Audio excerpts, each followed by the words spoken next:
Hi guys, good morning. Umpisa na naman natin ang araw natin.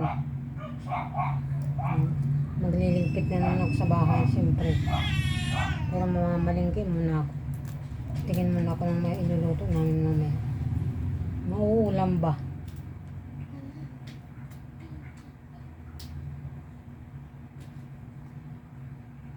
Okay na.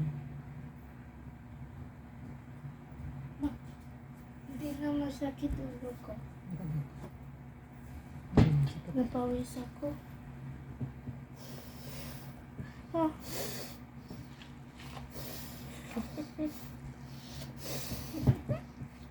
Yan.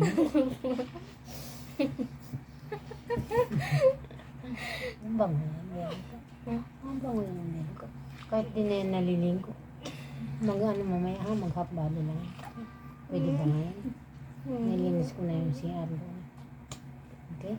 May tubig. May tubig doon. Naman.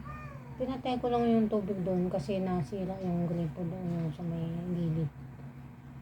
Okay? Maghinamos ka. Amoy si Chan. Sana wag na bumalik ang lagnat mo. Hindi na ako nawawala ng gana kumain. Gugutom na naman ako. Pakita niyo yun. Ano bang gusto mong bilhin ko? Ano pwede sa akin? Kanin. Ano bang gusto mong ulam? Snack, ito may stock ka. Ibig sabihin, bibili na naman ako. Ito, ano? Ulam. Ano pwede sa akin ulam? Gusto mo magbaboy na tayo ng isang araw.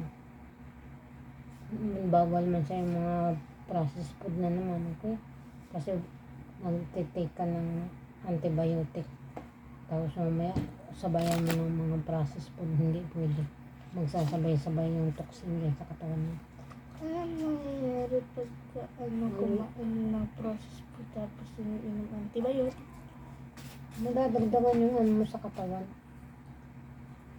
Yung mga toxin mo sa katawan. Okay? Ganun yan? Masisira yung kidney mo. Okay? Isisigang na lang ako ng isda. Okay. Ano gusto mo isda? Bangus? Ha? Bawal ako pinarito, no? Bawal ang pinirito ka naman. Sabaw para hindi yan magasgas yung lalamunan mo. Okay. Okay? Okay? Parang gumaling ka na kasi namamaga talaga yan. Kaya kami lalagnat lang yan gawa mo. Okay? Okay? Ay, sige na. Pwede ba magbuhos ka naman na? Kasi yung lagkit na ng katawan mo. Pinulsan. Sige na. Papalamig pa nga ako. Papalamig ka.